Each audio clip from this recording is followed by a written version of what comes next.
Hello, hello, Oleg, hello. Hello. It is so nice to see you and hear you almost in person because I'm a great fan of you. It is Oleg Skrypka, famous musician and legend and a nice person, just trust me. Hello. Nice, very nice to see. Happy to see you, and it can be maybe my first interview in English. Really? So I will be careful. I know that you have been close to Frontline and you were giving gigs there. You were giving your concerts in Ukraine. Is that right? Maybe two times in this year, and I think three times in the beginning of the war. I mean, it's 2014, 2015, really in the beginning of the war. With my band, we played the concert, and it was not so dangerous like today. Today, we need to organize the gig near the front. We need the good organization because it's dangerous. Okay, thank you very much for your answer. Russians keep telling the world that Ukrainians and Russians are brothers and are like brother nations and keep on bombing and shelling the city, because I know I've been in that. I've seen things. So we speak about culture and politics. Do you believe, as a famous musician, that culture, music, okay, let's do it like that. Music and politics, can it be separated, or musician is always in the politics this way or another?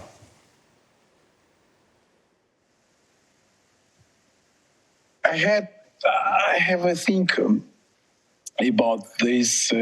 Just we spoke with my friends today about that. One tank. It's tank. In English, it's tank. With, tank. Yeah, it is. Tank with wheels. With wheels. One tank. I think it's about $3 million.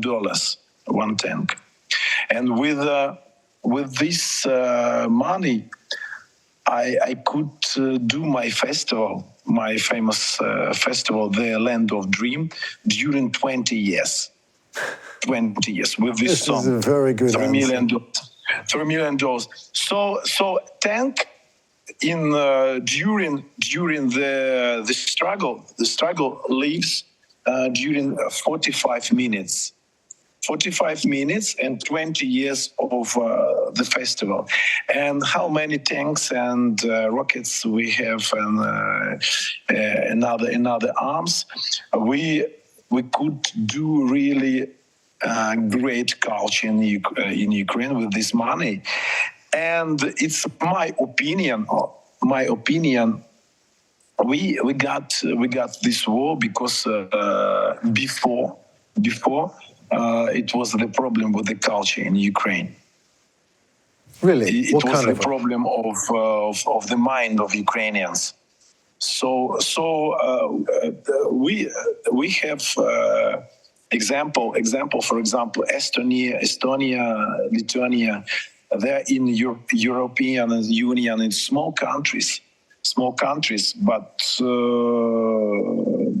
they don't have the war today. It's only Ukraine. It's the problem of thinking. It's the problem of the culture. It's the problem of music.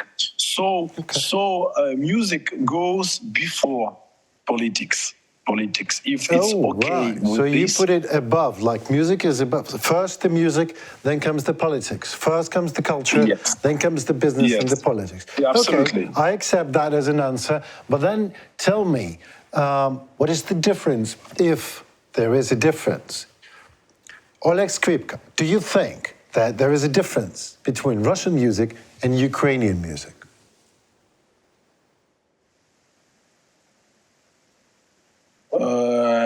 Russians all time says that we are brothers, but we are neighbors. We are not brothers. We are neighbors. Personally, myself, I got my mother. She is Russian.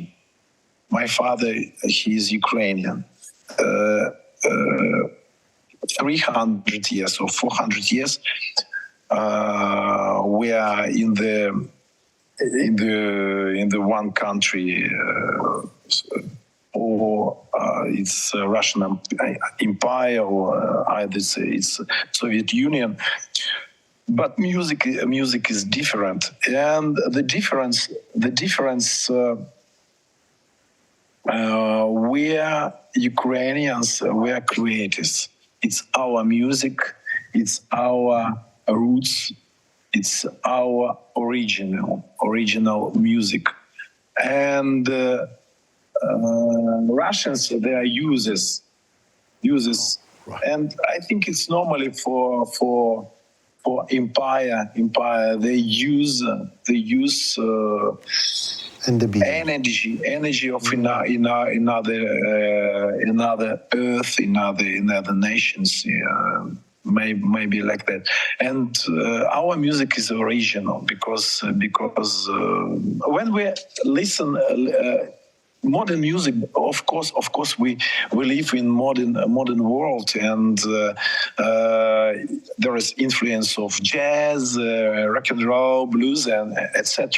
But the center of our music, our feelings, our traditional. Yeah, And I understand. Today, if we a lot of videos about that in YouTube. Today about Russian culture. Russian culture is all time. It's something not original Russian. And if we listen traditional Russian music, it's the music of Tatarstan, Mordva, something other. A lot of influence of Ukraine. What is different, and it's like why they go with the war to our territory, because it's empty in their heart. Maybe it's empty. A lot of lies about their history, and they want to put something to their heart in it, but it's impossible. You have to grow inside you, maybe like that. And when I was 16 years old, I lived in Russia. But I did my choice to be Ukrainian because I traveled in USSR. I was in Ukraine. I was in Russia. I was in Tajikistan, in Lithuania, Estonia, and I liked a lot Ukraine because very good nature. People, they are soft. The food is nice. Music is lyric. So I decided to be Ukrainian. So personally, because I have 15 persons of Russia originally. Of Russian. So I decided to be Ukrainian, and I'm okay with my origin and with my heart, with my soul. Let us imagine the moment when time comes, let's say a great Russian musician, okay, not great, big Russian musician, comes to Ukraine and says, I am really terribly sorry for what my country did. But you know that this musician was performing in Russia during the war. What would you say?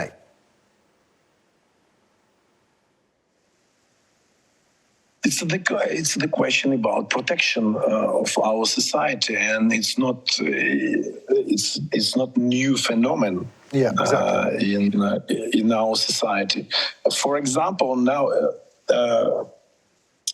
we say for these people like good Russians who tell us, excuse me, I'm very good.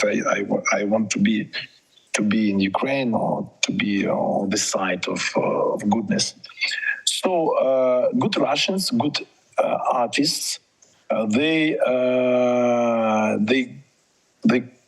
go out of the Russia, and now they do a lot of tours, a lot of gigs in Europe, in USA, everywhere, and they continue to sing Russian songs. They continue to the existence of Russian culture, and they have like public also Ukrainians, Georgians, Lithuanians, etc. Because they are strong in this. They're strong in manipulations. It's the manipulation. We have to protect our country, protect our people, protect our music, and this all. After 50 years, we shall open this discussion about good Russians, good music. Today we need to protect our territory. I agree with you. Let me ask you the question. Do you believe that... No, I would rather ask another question. In terms of difference in mentality, what is the difference between Ukrainian, not music, just people, between Ukrainians and Russians? Put it in 3 words. Put it in 1 word if you can. Yeah, it's really it's a complicated philosophical question. Exactly. So I try. Okay. So each Ukrainian, it's small, very close and romantic universe, very intimate, yeah, very intimate, and Ukrainians normally were soft, and we can adapt with this because we are emotional, and very absolutely we need to have the emotional contact, like our conversation with you. It's emotional contact. We understand. Russians mostly each Russian, he think that he knows absolutely true. Absolutely, and other people, they don't understand and they don't know about this absolutely truth, and with the struggle, with the war, they must to put their truth to another people. I don't know why. Maybe I don't know. All right, okay. It's like that. Maybe let's we've just questioned why. That's a perfect answer. They want to do this. We don't want to, or Ukrainians don't want to accept that.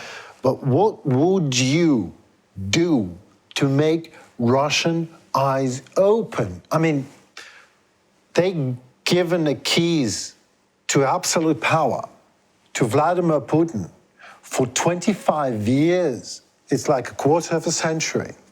And they are saying that this is a stability, but they don't produce anything. They're driving German cars, using American iPhones and Facebook and everything. And they still say that they are great.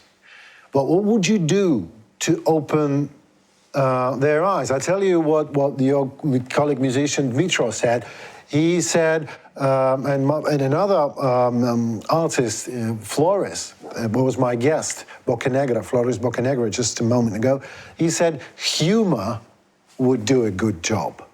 Laughing at Kremlin, laughing at Vladimir Putin, laughing at his outdated Soviet empire that is about to crumble, and what is happening now.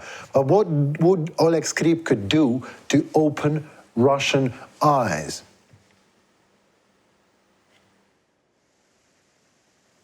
Is that even possible, do you think? I don't feel that I need to open Russian eyes. My personally, my way to open eyes for Ukrainians. That's all. And what I do all my life on the stage. Or with my festivals, with my projects, and also it's our ultimate world. It's we need to build Ukrainian world. We need to build Ukrainian society, Ukrainian country. We lived a very long time with our country. And we need, if we build our country, we shall be in good communication, normal communication with our neighbors. But for today, it's impossible. It's impossible because a lot of Ukrainians, they don't understand where they live, what they do in this their roots, and they know nothing about our origins, about our music, about our culture. What is the problem? And they don't want to know. In 50 years, maybe. Okay. And maybe the tragedy is that Russians just don't want to know anything about any other culture but Russian culture. Or they want to make everything Russian culture, which is more disgusting, I think. Because the world is big and they want to make everything Russian and the rest they just want to destroy. So I want to tell you one thing. Thank you very much, Mr. Skrypka, for your time, for your expertise, for your music, for the lovely minutes and seconds that I had with your music. It is really intimate, and I consider myself Ukrainian when I listen to your music. And I will give my girlfriend a big hi from you, using the moment. And I will also hope that Oleg Skrypka will join us at some point and give us another interview in your lovely English for the first interview. Thank you. Thank you, Lord.